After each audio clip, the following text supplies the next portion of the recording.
Yakin beli rumah langsung cicilan ke developer? Tahan. Lihat dulu videonya.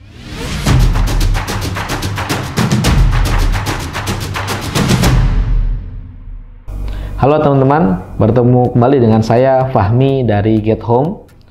Saat ini banyak teman-teman yang ingin membeli rumah ya.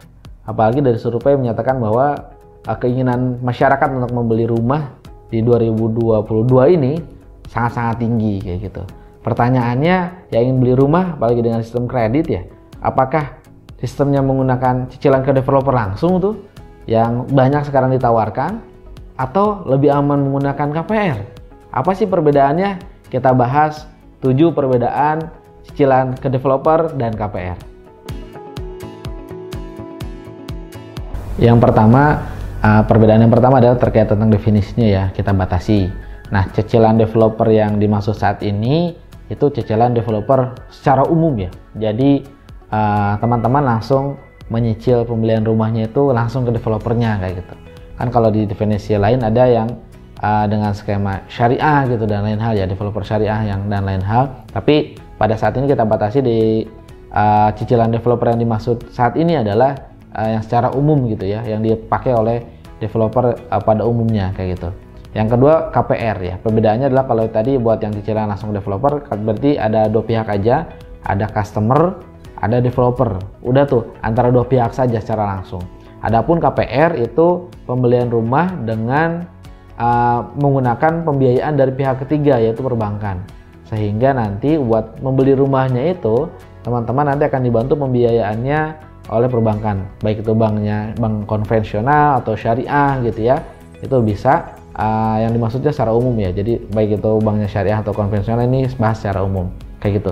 Itu dari perbedaan secara definisi ya. Jadi kalau buat yang cicilan langsung developer itu hanya dua pihak saja, customernya atau teman-teman yang ingin beli dengan developernya, dan pihaknya dua aja. Terus kalau buat yang KPR pihaknya ada 3 gitu ya, customer, terus pihak perbankan yang memberikan pembiayaan, dan terhadap pihak developer yang melakukan pengembangan perumahan kayak gitu. Itu perbedaan yang pertama. Yang kedua adalah terkait proses sampai akad. Perbedaannya apa? Untuk KPR itu ada beberapa proses yang teman-teman harus lewati. Yang pertama adalah BI checking. Jadi biasanya teman-teman akan diminta KTP suami dan istri untuk yang sudah menikah gitu ya. Nanti langsung diberikan ke pihak perbankan untuk dicek secara BI checkingnya bagaimana, bagus atau tidak, ada call atau enggak, kayak gitu, bermasalah atau tidak. Itu akan ketahuan setelah teman-teman memberikan data teman-teman berupa KTP. Itu yang satu. Setelah itu selesai, teman-teman ada pengumpulan berkas untuk proses KPR. Karena memang untuk beberapa berkasnya mungkin lebih banyak yang setelah saya bahas di video sebelumnya ya, terkait berkas-berkas untuk pembiayaan KPR kayak gitu. Sama mungkin berkas buat pembiayaan akad secara umum nggak begitu banyak gitu ya. Udah itu baru analisis dulu pengajuan, karena teman-teman akan mengajukan pembiayaan ke pihak bank, ada analisis, verifikasi ke kantor dan lain hal gitu ya. Terus udah itu baru akad. Waktunya berapa lama? BI checking kurang lebih biasanya sekitar 2-3 hari gitu ya, tergantung dari load masing-masing perbankan. Yang kedua, untuk yang analis gitu ya, dari pengumpulan berkas itu kan tergantung teman-teman sendiri ya. Biasanya developer menargetkan sekitar 1 pekan dari booking itu teman-teman harus mengumpulkan berkasnya. Terus untuk yang analisnya itu biasanya umumnya 2-4 pekan kayak gitu ya, tergantung dari kooperatif dari pihak tempat kerja teman-teman juga gitu ya, karena kan mereka pihak perbankannya harus memvalidasi ke HRD gitu ya, ke kantor, bahkan beberapa melakukan kunjungan kayak gitu. Udah itu baru akad. Itu proses awal untuk pembiayaan pembelian rumah dengan KPR. Adapun untuk cicilan developer itu prosesnya tidak selama yang cicilan KPR tadi gitu ya, karena di sana teman-teman langkah pertama adalah menyepakati harga dan skema. Itu disepakati semua, biaya-biaya dari siapa, notaris dari mana, pajak bagaimana, terus dan lain hal itu dikelirkan. Setelah itu clear, proses selanjutnya adalah akad gitu ya. Pada umumnya memang ada beberapa developer yang menggunakan akad internal, dalam hal ini tidak menggunakan pihak notaris. Adapun beberapa developer saat ini gitu yang lebih profesional itu biasanya menggunakan notaris buat akadnya, walaupun biasanya itu tidak langsung AJB ya, tapi menggunakan skema PPJB terlebih dahulu kayak gitu. Walaupun ada mungkin ya pencicilan beberapa developer langsung AJB kalau mungkin trust kepada customernya kayak gitu. Jadi kalau secara timing dan proses memang lebih cepat gitu ya, lebih cepat dari untuk cicilan ke developer dibanding dengan proses KPR. Karena kalau KPR prosesnya ada beberapa tahap. Itu perbedaan yang kedua. Perbedaan yang ketiga dari biaya ya, biaya untuk prosesnya kayak gitu. Bukan biaya unitnya tapi biaya prosesnya ya. Kita untuk biaya prosesnya untuk KPR itu biasanya teman-teman akan dikenakan biaya-biaya mulai dari APHT gitu ya. Terus ada biaya juga untuk asuransi, bahkan beberapa perbankan memberikan biaya admin gitu ya. Berapa sih nilainya? Nilainya biasanya di 5 sampai 7% dari nilai plafon atau pembiayaan yang diberikan oleh pihak perbankan kayak gitu. Itu untuk KPR. Adapun untuk cicilan developer itu ya tidak ada biaya tambahan sebenarnya untuk proses inti, karena udah deal teman-teman langsung melakukan proses akad baik secara menggunakan notaris atau tidak kayak gitu ya. Jadi secara umum aja gitu, tidak ada biaya tambahan khusus untuk proses cicilan ke developer ini kayak gitu. Itu perbedaan yang ketiga. Perbedaan yang keempat dari uang muka. Berapa sih yang harus teman-teman siapkan untuk proses masing-masing? Untuk KPR secara umum memang itu diberikan uang muka yang diwajibkan itu di 5 sampai 10% kayak gitu. Nilainya seperti itu yang biasa diberikan oleh pihak perbankan. Walaupun saat ini itu lagi ada promo ya dari pihak perbankan yang lumayan banyak. Salah satunya adalah promonya itu uang muka 0% kayak gitu. Jadi teman-teman benar-benar tanpa ada uang muka yang diberikan terlebih dahulu ke pihak developer ataupun penjual kayak gitu. Itu yang KPR. Adapun untuk yang cicilan developer, karena tadi balik lagi di sana yang terlibat hanya pihak customer atau teman-teman yang ingin membeli dan pihak developer, maka biasanya pihak developer ini meminta uang muka yang tidak sedikit. Berapa sih range-nya? Range umumnya itu di 30-50% kayak gitu ya. Jadi secara umum bahkan di 50% sih rata-rata gitu ya. Kenapa ada 50%? Karena memang biasanya mereka butuh pendanaan awal untuk melakukan pergerakan. Pergerakan apa itu? Membangun rumah, legalitas dan lain hal, sehingga uang muka yang diberikan itu lumayan besar kayak gitu. Beda dengan KPR, karena kan kalau KPR itu pembiayaannya developer dapatnya langsung dari perbankan ya kayak gitu, sehingga uang mukanya kecil bahkan 0% pun bisa. Itu perbedaan dari segi uang muka. Perbedaan yang kelima, perbedaan dari segi tenor atau durasi cicilan. Berapa sih masing-masing? Untuk KPR secara umum ya gitu ya, itu di 20 tahun sebenarnya. Walaupun beberapa perbankan sekarang lagi memberikan promo. Ada yang 25 tahun, bahkan ada yang memberikan sampai ke 30 tahun. Tapi ini kembali kepada teman-teman ya yang ingin membeli rumahnya, umurnya sesuai atau tidak, sampai nanti ke teman-teman pensiun. Karena nanti dihitung tuh biasanya sesuai atau tidak kayak gitu. Jadi memang secara umum tadi 20, tapi beberapa perbankan melakukan promo dengan 25 tahun gitu. Bahkan ada isu yang ingin memberikan ke 30 tahun yang tapi dibalikan kepada kriteria dari teman-teman yang ingin membeli ya kayak gitu, umur dan sampai ke waktu nanti teman-teman pensiun. Itu yang secara KPR. Jadi memang lumayan panjang tenornya ya atau waktu cicilannya.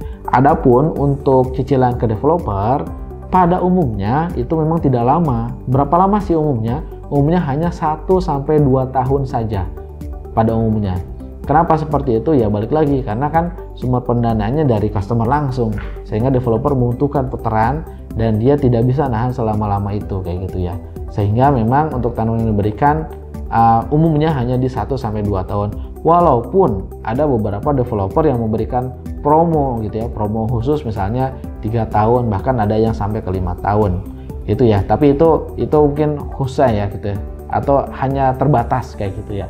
Untuk promo-promo yang diberikan oleh pihak developer untuk melakukan percepatan penjualan. Itu untuk perbedaan dari segi tenor atau waktu cicilan. Perbedaan yang keenam, perbedaan dari segi harga. Nah, harga ini kita coba batasi di harga ininya ya, harga intinya ya. Kalau secara umum itu developer menggunakan dua skema. Ada skema yang sama antara harga KPR dan harga cicilan ke developer. Itu secara umum kayak gitu. Adapun satu lagi itu biasanya lebih mahal cicilan ke developer dibanding dengan pembelian KPR gitu secara nilai kayak gitu. Walaupun memang ini agak sedikit beda-beda ya gayanya masing-masing developer. Tadi polanya ada dua tadi yang saya jelaskan kayak gitu. Nah, nilainya kenapa lebih besar, ada yang menggunakan lebih besar cicilan ke developer karena ya balik lagi resiko dari developer itu yaitu ada risiko di sana kayak gitu kan. Kalau buat KPR kan risikonya ditanggung pihak perbankan sebenarnya. Customernya nggak nyicil pun ya itu bukan urusan developer, itu urusan pihak perbankan kayak gitu. Jadi memang lebih safe sehingga beberapa developer memberikan harga yang lebih besar. Ada tapinya apa? Tapinya itu dari segi harga itu kan itu udah akumulate keseluruhannya dari mulai uang muka sampai ke cicilan akhir. Nah, bedanya kalau KPR kan tadi harga yang saya maksud itu sebenarnya harga awal saja, harga pembiayaan awal kayak gitu, harga pembelian awal. Yang pada saat teman-teman nanti dikenakan bunga untuk yang KPR konvensional ataupun diberikan margin untuk yang KPR syariah, perbankan syariah itu ya kalau diakumulasikan ya pasti lebih besar, bahkan berkali-kali lipat mungkin kayak gitu ya. Karena ya teman-teman juga sudah menang kan secara tenor 20 tahun nyicilnya gitu. Jadi wajar juga perbankan ada margin ataupun ada bunga yang diberikan kepada teman-teman. Sehingga mungkin kalau diakumulasikan itu bisa lebih gede. Tapi secara umumnya tadi ya sama ataupun lebih besar untuk cicilan ke developer. Kayak gitu perbedaan dari segi harga. Perbedaan yang terakhir yaitu perbedaan ketujuh dari segi resiko kayak gitu. Untuk pembelian dengan KPR, apalagi untuk KPR rumah inden ya, bukan rumah yang ready stock, itu relatif lebih safe. Kenapa saya sampaikan lebih safe? Karena teman-teman akan membeli akan ada dilibatkan beberapa pihak, mulai perbankan ngelibatin lagi pihak asuransi kayak gitu ya dan lain hal. Sehingga memang lebih safe. Itu satu. Di sisi lain, cara mudah melihat developer proven atau bagus atau tidak, salah satunya adalah dengan melihat mereka sudah bekerja sama belum dengan perbankan atau sudah PKS belum dengan perbankan. Karena untuk PKS dengan perbankan itu tidak mudah gitu ya. Dan ada tahapannya, ada prosesnya gitu. Dilihat secara keseluruhan kayak gitu. Sehingga kalau teman-teman beli rumah menggunakan KPR, apalagi inden, itu lebih safe karena memang developernya sudah proven dan sudah diverifikasi oleh pihak perbankan kayak gitu. Jadi lebih safe untuk pembelian dengan skema KPR. Adapun untuk skema cicilan ke developernya, di sini teman-teman harus punya waktu lebih untuk mengecek bagaimana portofolionya, bagaimana nama baiknya, berjalan dengan baik atau tidak proyek yang sebelumnya, lancar atau tidak, ada kendala atau enggak, progres lapangannya pun dicek apakah bergerak signifikan atau enggak, legalitasnya sudah sampai mana. Karena teman-teman di sini akan berurusan tanpa pihak lain, mungkin kecuali notaris ya, karena ada notarisnya. Tapi secara umum teman-teman berurusan akan langsung nih ke pihak developernya, langsung gitu ya, sehingga tidak ada pihak lain yang menjadi perantara atau yang membantu pengamanan di sana gitu. Sehingga teman-teman punya sedikit resiko yang lebih ya untuk cicilan kepada developer gitu ya dibanding dengan menggunakan skema pembelian KPR. Itu perbedaan yang ketujuh dan terakhir. Kesimpulannya untuk pembelian dengan KPR atau cicilan ke developer itu memang masing-masing punya kelebihan dan kekurangan. Apa rekomendasi dari saya kayak gitu? Pertama adalah disesuaikan dengan kondisi teman-teman masing-masing. Untuk teman-teman yang relatif punya cash lebih besar di awal dan tidak ingin ada beban ke depannya gitu ya, cicilan dan lain hal gitu ya, dan nggak ingin ribet gitu ya, mungkin bisa jadi opsi teman-teman dengan membeli skema cicilan langsung ke developer gitu ya. Asal tadi teman-teman kuat secara uang ya kayak gitu, karena uang mukanya juga gede gitu ya, dan cicilannya juga pasti gede karena waktunya juga sempit kayak gitu. Tapi kalau ada itu menarik. Nah, tapi catatannya tadi bahwa memang teman-teman harus memastikan bahwa seproven apa developernya, legalitasnya bagaimana, progres lapangannya seperti apa, portofolio sebelumnya diselesaikan dengan baik atau tidak, itu teman-teman harus pastikan dengan baik kayak gitu.